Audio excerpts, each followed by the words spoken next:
सगळ्या गोष्टींमध्ये खून झाला, महिलांवर अन्याय झाले का झाले, महिलांवर अत्याचार झाले का कोर्टात केस चालू आहे, कोर्टाने पण सांगितलंय केलंय, भ्रष्टाचार आहे, अजून कुठला गुण राहिलाय मला सांगा हो बाबा रे. महाराष्ट्राच्या या सुसंस्कृत महाराष्ट्रामध्ये चव्हाण साहेबांचं नाव आणि फोटो घेऊन फोटो बॅनरवर लावून नाही कृतीमधून तसं ऑपरेशन टायगर पुन्हा सुरू झालेलं आहे. आता राजन साळवी यांच्यानंतर लवकरच भास्कर जाधव देखील आमच्यासोबत येतील असा दावा मनीषा कायंदे यांनी केलाय.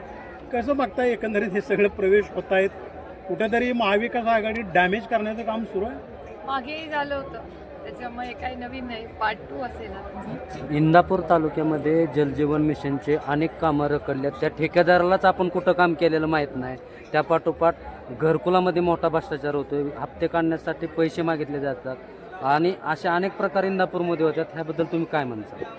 मी पार्लमेंटमध्ये फ्लोअर ऑफ द हाऊस म्हणजे मी पार्लमेंटमध्ये स्वतः ह्याच्याबद्दल बोललेले आहे. निलेश लंकेही पक्षाच्या वतीने बोललेले आहेत. जल जीवन मिशनचा बारामती लोकसभा मतदारसंघाचा पूर्णपणे एक श्वेतपत्रिका मी मागितलेली आहे मंत्र्यांकडे आणि निलेश लंकेंनी पूर्ण राज्याची श्वेतपत्रिका मागितलेली.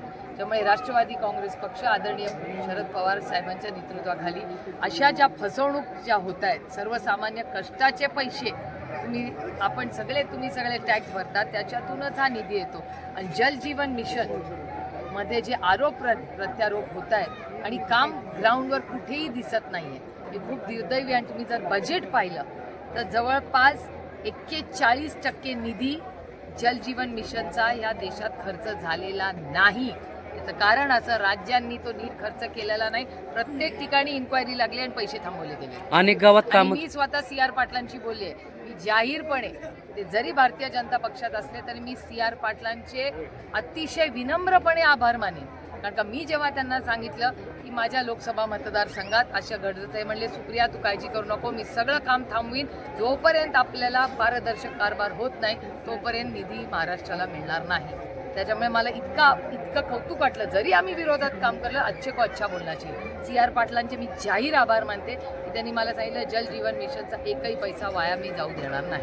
भास्कर जाधवांनी आज प्रेस घेतली आणि ते असं म्हणतात की महाराष्ट्रातील राजकीय परिस्थिती आज अशी निर्माण झाली की कोणत्याही पक्षाला कोणाचीच आता गरज राहिलेली नाही. दुखवले असतील त्यांना, पण आज महाराष्ट्रात ज्या पद्धतीने सत्तेमधल्याही लोकांची स्टेटमेंट्स येत आहेत त्यांना स्वस्त करणार. माझी मोठा मॅन्डेट मिळालं या सरकारला, उलट सुजलाम सुफलाम राज्य चालायला पाहिजे होतं आतापर्यंत. त्यांचे पालकमंत्री पदावरनं पण वाद संपत नाही. ताई, माजी मंत्री तानाजी सावंत यांनी आपल्या कौटुंबिक वादासाठी पूर्ण यंत्रणेचा वापर केला, त्यांना वेटीस धरलं, यासाठी त्यांच्यावरती गुन्हा दाखल करण्याची मागणी होते. यावरती आपण काय सांगाल? मला एकच वाटतं, त्यांचा मुलगा शोधायला राज्याची यंत्रणा उभी राहिली, पण देशमुख कुटुंबामध्ये हत्या झाली.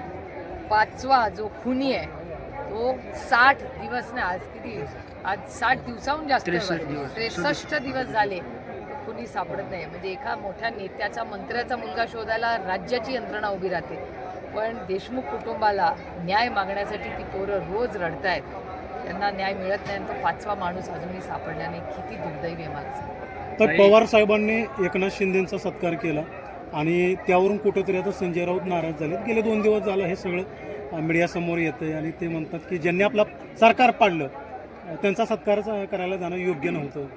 मी परवा ह्याच्यावर बोलले, मी कालही बोलले, परवाही बोलले ह्याच्यावर की अर्थातच आघाडी असेल किंवा आमच्या विरोधातलेही असतील, एखाद्या गोष्टीमुळे दुःख झालं असेल तर अर्थातच त्यांच्याशी आम्ही चर्चा केली पाहिजे. माझी स्वतःही अनेक शिवसेनेच्या खासदारांची भेटही दिल्लीत झाली, ज्या दिवशी घटना झाली, माझी चर्चाही झाली आणि अर्थातच दोन्ही बाजूने आम्ही खबरदारी घेऊ, कोणी दुःखाला जाणार. नाराज नाट्य दूर होईल महाविकास आघाडीत? नाही होणार, कारण का आम्ही सत्तेसाठी एकत्र नाही आलो, आम्ही देशाच्या संविधान वाचवण्यासाठी एकत्र आलोय. त्याच्यामुळे देशासाठी आम्ही सगळा कुठलाही त्याग करायला तयार. नवी दिल्लीत रेल्वे स्टेशनवरती आपल्या राष्ट्रवादीमध्ये 2 गट पडलेत का?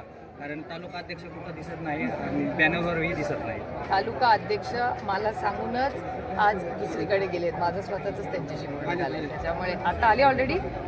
बघा बॅनरवर सुद्धा दिसत नाही. बॅनर दिसला आमचा पक्ष बॅनरवाला नाहीच आहे.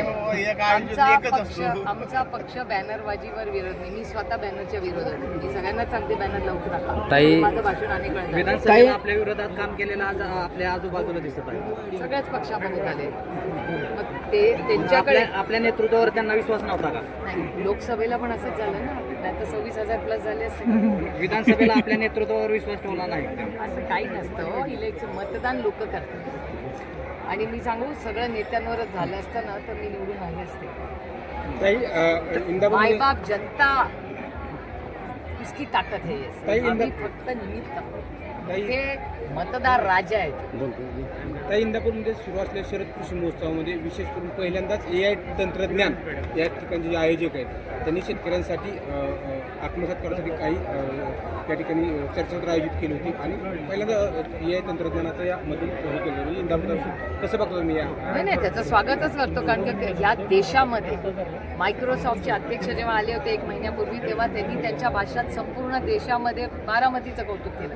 कारण का बारामतीमध्ये AI मध्ये शेती काम करणारं देशातलं पहिलं तालुका म्हणजे बारामती. त्याच्यामुळे मला सार्थ अभिमान आहे या गोष्टीचा की तंत्रज्ञान आणि शेती याची सांगड घालायचं काम बारामती, इंदापूर, दौंड सगळीकडे बारामती लोकसभा मतदारसंघात होत आहे.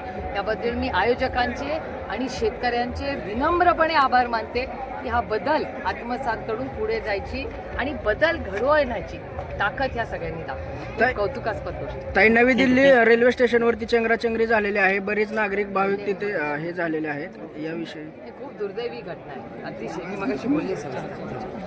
ताई हिंदीमध्ये अरे बोलते दी अभी